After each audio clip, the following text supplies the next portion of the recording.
2023లో IT రంగానికి తీవ్ర సంక్షోభం. తగ్గిన ఉద్యోగాల నియామకం, జీతాలు కూడా అంతంత మాత్రం. వేలాది మందిని తొలగించిన సాఫ్ట్వేర్ దిగ్గజ కంపెనీలు.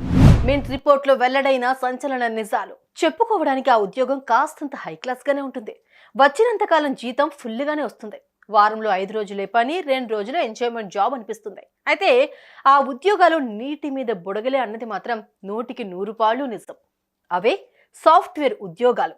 క్షణం చిత్తం క్షణం మాయ అనిపించే సాఫ్ట్వేర్ కొలువులు. సాఫ్ట్వేర్ ఉద్యోగం గురించి ఇలా చెబుతున్నారేంటి అనుకునే ముందు ఈ లెక్కలు ఒకసారి చూసేయండి. Top more US based e learning platform. మీరు కూడా స్లాట్ బుక్ చేసుకోవాలంటే ఈ నెంబర్ కి కాల్ చేయండి. ఇన్ఫోసిస్, టీసీఎస్, విప్రో, టెక్ మహీంద్రా ఈ కంపెనీల్లో ఉద్యోగాలంటే సాఫ్ట్వేర్ ఎంప్లాయీస్ కు ఓ పెద్ద క్రేజ్. ఇవి కాకుండా 2-3 కేటగిరీల్లో దొరికే ఉద్యోగాలు ఇక తప్పదు అన్నట్లుగానే చేరిపోతూ ఉంటారు. అయితే మనం చెప్పుకునే ఈ సాఫ్ట్వేర్ దిగ్గజ కంపెనీలకు ఏమైందో ఏమో, గత సంవత్సరం కాస్తంత కష్టాల్లో పడిపోయి తీవ్రమైన సంక్షోభాన్ని ఎదుర్కొన్నాయి. ఆదాయం అమాంతం పడిపోయింది. దీంతో కాస్ట్ కటింగ్ వెంటనే షురూ అయిపోయింది. ఇచ్చిన పని చక్కగా చేసే వాళ్ళకి మాత్రం ఉపాధి కంటిన్యూ అయింది. వచ్చామంటే వచ్చాం, చేసామంటే చేసామనుకునే వాళ్లకు మాత్రం ఉద్యోగాలు ఊడిపోయాయి. అటు ఇటుగా మొత్తం 27,000 మంది కొలువులు వదిలేసుకుని ఇంటి ముఖం పట్టాల్సి వచ్చింది.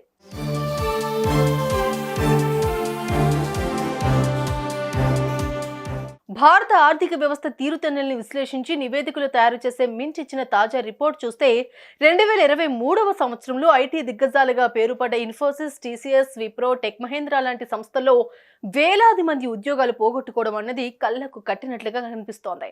ఈ సంస్థ ఇచ్చిన నివేదిక ప్రకారం ఇన్ఫోసిస్ గత ఆర్థిక సంవత్సరంలో 24,182 మంది ఉద్యోగాలపై వేటు వేసింది. విప్రో 21,875 మంది ఉద్యోగులను ఇంటికి పంపించింది. టెక్ మహీంద్రా 10,669 మందికి పింక్ స్లిప్లు ఇచ్చేసింది. అటు టీసీఎస్ 10,818 ఉద్యోగాలకు ఇక మీ సేవలు చాలు అంటూ వారిని తొలగించేసింది.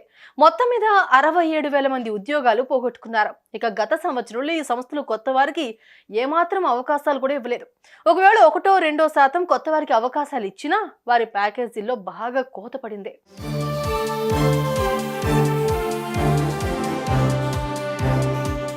తమకు రావాల్సిన ప్రాజెక్టులు ఆగిపోవడం, ఆదాయాలు తగ్గిపోవడంతో ఈ పెద్ద కంపెనీలు కూడా అప్పటికే తమ దగ్గర ఎన్నో ఏళ్లుగా పనిచేస్తూ పెద్ద జీతాలు తీసుకుంటున్న టెక్కీల మీద ఫోకస్ చేశాయి. తక్కువ జీతాలు తీసుకునే ఫ్రెషర్ల జోలికి వెళ్లకుండా పెద్ద జీతగాళ్ళని ఇక మీ సేవలు చాలు అంటూ ఇంటికి పంపించేశాయి.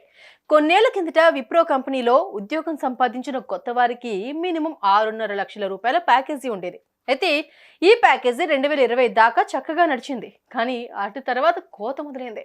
2023లో ప్యాకేజీలు అటు ఇటుగా 40% దాకా కోత విధించేసింది. మరోవైపు ఓ 4-5 ఏళ్ల కిందట టెక్కీల కోసం కాలేజీల క్యాంపస్ల్లోకి పరుగులు తీసిన కంపెనీలు 2023లో క్యాంపస్ ప్లేస్మెంట్లు దాదాపుగా ఆపేశాయి. ఈ ఏడాది కూడా అదే పరిస్థితి కనిపిస్తోంది. ఐటీ రంగంలో ఈ సంక్షోభం ఒక్క ఇండియాకే పరిమితం కాలేదు. ట్విట్టర్, మెటా, గూగుల్, అమెజాన్, మైక్రోసాఫ్ట్తో పాటు పలు అంతర్జాతీయ ఐటీ సంస్థలు అప్పటిదాకా ఎంతో కష్టపడి పనిచేసిన వేలాది మంది ఉద్యోగులను నిర్దాక్షిణ్యంగా వెళ్లగొట్టేశాయి.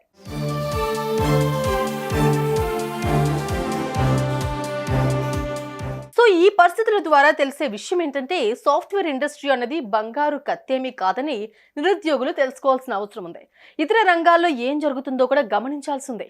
సగటు మనిషికి అవసరమైన వ్యవస్థలు ఏమిటో గుర్తించి వాటిలో ఉపాధి వెతుక్కోవాల్సిన అవసరము ఉంది. సాఫ్ట్వేర్ ఇంజనీరింగ్ చదివినా, టెక్కీలుగా పనిచేస్తున్నా అంత సంపాదన కాకపోయినా మంచి సంపాదన దొరుకుతుంది అనే నమ్మకం కలిగితే వ్యవసాయాన్ని కూడా వదలాల్సిన అవసరమే లేదన్న నిజాన్ని తెలుసుకోవాలి. ఈ దిశగా శోధన జరిగిన నాడు ఉన్నట్టుండి ఉద్యోగాలు పోగొట్టుకుని కొండంత దిగులు పడాల్సిన అవసరమే ఉండదు. మింట్ తాజా రిపోర్టు అంతర్లీనంగా ఇదే చెబుతోంది.